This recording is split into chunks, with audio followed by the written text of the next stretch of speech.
भगवान के स्थूल और सूक्ष्म रूपों की धारणा, कर्म मुक्ति और सद्यो मुक्ति का वर्णन। श्री सुखदेव जी कहते हैं, सृष्टि के प्रारंभ में ब्रह्मा जी ने इसी धारणा के द्वारा प्रसन्न हुए भगवान से वह सृष्टि विषयक स्मृति प्राप्त की थी जो पहले प्रलय काल में विलुप्त हो गई थी। इससे उनकी दृष्टि अमोघ और बुद्धि निश्चयात्मकता हो गई। तब उन्होंने इस जगत को वैसे ही रचा जैसे कि यह प्रलय के पहले था। वेदों की वर्णन शैली भी इस प्रकार की है कि लोगों की बुद्धि स्वर्ग आदि निरर्थक नामों के फेर में फंस जाती है। जीव वहां सुख की वासना में स्वप्न सा देखता हुआ भटकने लगता है, किंतु उन मायामय लोकों में कहीं भी उसे सच्चे सुख की प्राप्ति नहीं होती। इसलिए विद्वान पुरुष को चाहिए कि वह विविध नाम वाले पदार्थों से उतना ही व्यवहार करे जितना प्रयोजनीय हो। अपनी बुद्धि को उनकी निसारता के निश्चय से परिपूर्ण रखे और एक क्षण के लिए भी असावधान न हो।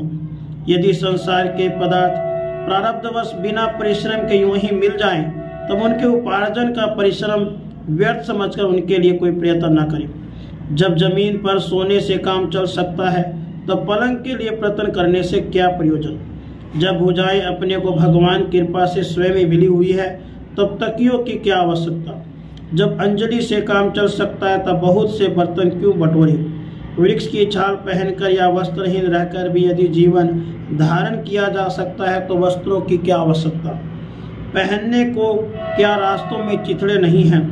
भूख लगने पर दूसरों के लिए ही शरीर धारण करने वाले वृक्ष क्या फल फूल की भिक्षा नहीं देते। जल चाहने वालों के लिए नदियां क्या बिल्कुल सूख गई हैं। रहने के लिए क्या पहाड़ों की गुफाएं बंद कर दी गई हैं। अरे भाई, सब न सही, क्या भगवान भी अपने शरणागतों की रक्षा नहीं करते। ऐसी स्थिति बुद्धिमान लोग भी धन के नशे में चूर घमंडी धनियों की चापलूसी क्यों करते हैं। इस प्रकार विरक्त हो जाने पर अपने हृदय में नित्य विराजमान स्वतः सिद्ध आत्म स्वरूप परम प्रियतम परम सत्य जो अनंत भगवान है, बड़े प्रेम और आनंद से दृढ़ निश्चय करके उन्हीं का भजन करें, क्योंकि उनके भजन से जन्म मृत्यु के चक्कर में डालने वाले अज्ञान का नाश हो जाता है। पशुओं की बात तो अलग है, परंतु मनुष्यों में भला ऐसा कौन है जो लोगों को इस संसार रूपी वैतरणी नदी में गिरकर अपने कर्मजन्य दुखों को भोगते हुए देखकर भी भगवान का मंगलमय चिंतन नहीं करेगा। इन असत विषय भोगों में ही अपने चित्त को भटकने देगा। कोई कोई साधक अपने शरीर के भीतर हृदय आकाश में विराजमान भगवान के प्रादेश मात्र स्वरूप की धारणा करते हैं। वे ऐसा ध्यान करते हैं कि भगवान की चार भुजाओं में शंख चक्र गदा और पद्म है। उनके मुख पर प्रसन्नता झलक रही है। कमल के समान विशाल और कोमल नेत्र हैं। कदम के पुष्प के केसर के समान पीला वस्त्र धारण किए हुए हैं।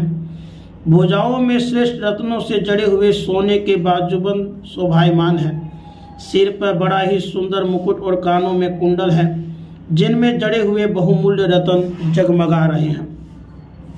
उनके चरण कमल योगेश्वरों के खिले हुए हृदय कमल की कर्णिका पर विराजित है। उनके हृदय पर श्रीवत्स का चिन्ह एक सुनहरी रेखा है। गले में कौस्तुभ मणि लटक रही है। वक्षस्थल कभी न कुमलाने वाली वनमाला से घिरा हुआ है। वे कमर में करधनी, अंगुलियों में बहुमूल्य अंगूठी, चरणों में नुपुर और हाथों में कंगन आदि आभूषण धारण किए हुए हैं। उनके बालों की लटें बहुत चिकनी, निर्मल, घुंघराली और नीली हैं। उनका मुख कमल मंद मंद मुस्कान से खिल रहा है। लीलापूर्ण उन्मुक्त हास्य और चितवन से शोभायमान बोहों के द्वारा वे भक्तजनों पर अनंत अनुग्रह की वर्षा कर रहे हैं। जब तक मन इस धारणा के द्वारा स्थिर न हो जाए, तब तक बार बार इन चिंतन स्वरूप भगवान को देखते रहने की चेष्टा करनी चाहिए। भगवान के चरण कमलों से लेकर उनके मुस्कान युक्त मुख कमल पर्यंत समस्त अंगों की एक एक करके बुद्धि के द्वारा धारणा करनी चाहिए। जैसे जैसे बुद्धि शुद्ध होती जाएगी, वैसे वैसे चित्त स्थिर होता जाएगा। जब एक अंग का ध्यान ठीक ठीक होने लगे, तब उसे छोड़कर दूसरे अंग का ध्यान करना चाहिए। ये विश्वेश्वर भगवान दृश्य नहीं दृष्टा है। सगुण निर्गुण सब कुछ उन्हीं का स्वरूप है। जब तक इनमें अनन्य प्रेम में भक्ति योग न हो जाए तब तक साधक को नित्य नैमित्तिक कर्मों के बाद एकाग्रता से भगवान के उपयुक्त स्थूल रूप का ही चिंतन करना चाहिए। परीक्षित, जब योगी पुरुष इस मनुष्य लोक को छोड़ना चाहे तब देश और काल में मन को न लगाए। सुखपूर्वक स्थिर आसन से बैठकर प्राणों को जीतकर मन से इंद्रियों का संयम करे। उसके बाद अपनी निर्मल बुद्धि से मन को नियमित करके मन के साथ बुद्धि को क्षेत्रज्ञ में और क्षेत्रज्ञ को अंतरात्मा में लीन कर दे। फिर अंतरात्मा को परमात्मा में लीन करके धीर पुरुष उस परम शांति में अवस्था में स्थित हो जाए। फिर उसके लिए कोई कर्तव्य शेष नहीं रहता। इस अवस्था में सत्वगुण भी नहीं है, फिर रजोगुण और तमोगुण की तो बात ही क्या है। अहंकार, महत्त्व और प्रकृति का भी वहां अस्तित्व नहीं है। उस स्थिति में जब देवताओं के नियामक काल की भी दाल नहीं गलती तब देवता और उनके अधीन रहने वाले प्राणी तो रह ही कैसे सकते हैं। योगी लोग यह नहीं इस प्रकार परमात्मा से भिन्न पदार्थों का त्याग करना चाहते हैं और शरीर तथा उसके संबंधी पदार्थों में आत्म बुद्धि का त्याग करके हृदय के द्वारा पद पद पर भगवान के जिस परम पूज्य स्वरूप का लिंगन करते हुए अनन्य प्रेम से परिपूर्ण रहते हैं वही भगवान विष्णु का परम पद है। इस विषय में समस्त शास्त्रों की सम्मति है। ज्ञान दृष्टि के बल से जिसके चित्त की वासना नष्ट हो गई है उस ब्रह्मनिष्ठ योगी को इस प्रकार अपने शरीर का त्याग करना चाहिए। पहले एड़ी से अपने गुदा को दबाकर स्थिर हो जाए और तब बिना घबराहट के प्राण वायु को 60 चक्र भेदन की रीति से ऊपर ले जाए। मनस्वी योगी को चाहिए कि नाभि चक्र मणिपूरक में स्थित वायु को हृदय चक्र अनाहत में, वहां से उदान वायु के द्वारा वक्षस्थल के ऊपर विशुद्ध चक्र में, फिर उस वायु को धीरे धीरे तालु मूल में चढ़ा दें। उसके बाद 2 आंख, 2 कान, 2 नासा छिद्र और मुख, इन 7 छिद्रों को रोककर उस तालु मूल में स्थित वायु को भौहों के बीच आज्ञा चक्र में ले जाए। यदि किसी लोक में जाने की इच्छा न हो तो आधी घड़ी तक उस वायु को वहीं रोककर स्थिर लक्ष्य के साथ उसे सहस्रसार में ले जाकर परमात्मा में स्थित हो जाए। इसके बाद ब्रह्मरंध्र का भेदन करके शरीर इंद्रिय आदि को छोड़ दे। यदि योगी को इच्छा हो कि मैं ब्रह्मलोक में जाऊं, 8 सिद्धियां प्राप्त करके आकाशचारी सिद्धों के साथ विहार करूं अथवा त्रिगुण में ब्रह्मांड किसी प्रदेश में विचरण करूं तो उसे मन और इंद्रियों के साथ ही लेकर शरीर से निकलना चाहिए। योगियों का शरीर वायु की भांति सूक्ष्म होता है। उपासना, तपस्या, योग और ज्ञान का सेवन करने वाले योगियों को त्रिलोकों के बाहर और भीतर हर जगह स्वच्छंद रूप से विचरण करने का अधिकार होता है। केवल कर्मों के द्वारा इस प्रकार बेरोक टोक विचरना नहीं हो सकता। परीक्षित, योगी ज्योतिमय योग सुषुम्ना के द्वारा जब ब्रह्मलोक के लिए प्रस्थान करता है तब पहले वह आकाश मार्ग से अग्निलोक में जाता है। वहां उसके बचे खुचे मल भी जल जाते हैं। उसके बाद वहां से भगवान श्री हरि के शिशुमार नामक ज्योतिमय चक्र पे पहुंचता है। भगवान विष्णु का यह शिशुमार चक्र विष्णु ब्रह्मांड के भ्रमण का केंद्र है। उसका अतिक्रमण करके अत्यंत सूक्ष्म एवं निर्मल शरीर से वह अकेला ही महर लोक में जाता है। वह लोक ब्रह्मवेताओं के द्वारा भी वंदित है और उसमें कल्प पर्यंत जीवित रहने वाले देवता विहार करते रहते हैं। फिर जब प्रलय का समय आता है तब नीचे के लोगों को शेष की मुख से निकली हुई आग के द्वारा भस्म होते देख वह ब्रह्मलोक में चला जाता है। जिस ब्रह्मलोक में बड़े बड़े सिद्धेश्वर विमानों पर निवास करते हैं उस ब्रह्मलोक की आयु ब्रह्मा के आयु के समान ही 2 पर्रात की है।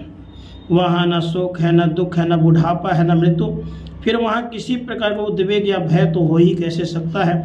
वहाँ यदि दुख है तो केवल एक बात का, वह यही कि इस परम पद को न जानने वाले लोगों के जन्म मृत्यु में अत्यंत घोर संकटों को देखकर दयावश वहाँ के लोगों के मन में बड़ी व्यथा होती है। सत्यलोक में पहुंचने के बाद वह योगी निर्भय होकर अपने सूक्ष्म शरीर को पृथ्वी मिला देता है और फिर उतावली न करते हुए 7 आवरणों का भेदन करता है। पृथ्वी रूप से जल को, जल रूप से अग्निमय आवरण को प्राप्त होकर वह ज्योति रूप से वायु रूप आवरण में आ जाता है और वहां से समय पर ब्रह्म की अनंतता का बोध कराने वाले आकाश रूप आवरण को प्राप्त करता है। इस प्रकार स्थूल आवरणों को पार करते समय उसकी इंद्रियां भी अपने सूक्ष्म अधिष्ठान में लीन हो जाती है। घ्राण इंद्रियां गंध तन मात्रा में, रसना रस तन मात्रा में, नेत्र रूप तन्मात्रा में, त्वचा स्पर्श तन्मात्रा में, श्रोत्र शब्द तन्मात्रा में, कर्मेंद्रिया अपने अपने क्रिया शक्ति में मिलकर अपने अपने सूक्ष्म स्वरूप को प्राप्त हो जाती है। इस प्रकार योगी पंचभूतों के स्थूल सूक्ष्म आवरणों को पार करके अहंकार में प्रवेश करता है। वहाँ सूक्ष्म भूतों को तामस अहंकार में, इंद्रियों को राजस अहंकार में, मन और इंद्रियों के अधिष्ठाता देवताओं को सात्विक अहंकार में लीन कर देता है। इसके बाद अहंकार के सहित लय रूप गति के द्वारा महत्त्व में प्रवेश करके अंत में समस्त गुणों के लय स्थान प्रकृति रूप आवरण में जा मिलता है। परीक्षित, महाप्रलय के समय प्रकृति रूप आवरण का विलय हो जाने पर वह योगी स्वयं आनंद स्वरूप होकर अपने उस निरावरण रूप में आनंद स्वरूप शांत परमात्मा को प्राप्त हो जाता है। जिससे इस भगवानमयी गति की प्राप्ति हो जाती है, उसे फिर संसार में नहीं आना पड़ता। परीक्षित, तुमने जो पूछा था उसके उत्तर में मैंने वेदों द्विविध सनातन मार्ग सद्यो मुक्ति और कर्म मुक्ति का तुमसे वर्णन किया। पहले ब्रह्मा जी ने भगवान वासुदेव की आराधना करके उनसे जब प्रश्न किया था, तब उन्होंने उत्तर में इन्हीं दोनों मार्गों की बात ब्रह्मा जी से कही थी। संसार चक्र में पड़े हुए मनुष्य के लिए जिस साधक के द्वारा उसे भगवान श्री कृष्ण की अनन्य प्रेममयी भक्ति प्राप्त हो जाए, उसके अतिरिक्त और कोई भी कल्याणकारी मार्ग नहीं है। भगवान ब्रह्मा ने एकाग्रचित से सारे वेदों का 3 बार अनुसरण करके अपनी बुद्धि से निश्चय किया कि जिससे सर्वात्मा भगवान श्री कृष्ण के प्रति अनन्य प्रेम प्राप्त हो, वही सर्वश्रेष्ठ धर्म है। समस्त चर अचर प्राणियों में उनके आत्मा रूप से भगवान श्री कृष्ण ही लक्षित होते हैं, क्योंकि ये बुद्धि आदि दृश्य पदार्थ उनका अनुमान कराने वाले लक्षण है। वे इन सबके साक्षी एकमात्र दृष्टा है। परीक्षित, इसलिए मनुष्य को चाहिए कि सब समय और सभी स्थितियों में अपने संपूर्ण शक्ति से भगवान श्री हरि का श्रवण कीर्तन और स्मरण करे। राजन, संत पुरुष आत्म स्वरूप भगवान की कथा का मधुर अमृत बांटते ही रहते हैं। जो अपने कान के दोनों में भर भर कर उनका पान करते हैं, उनके हृदय से विषयों का विषैला प्रभाव जाता रहता है, वह शुद्ध हो जाता है और वे भगवान श्री कृष्ण के चरण कमलों की सन्निधि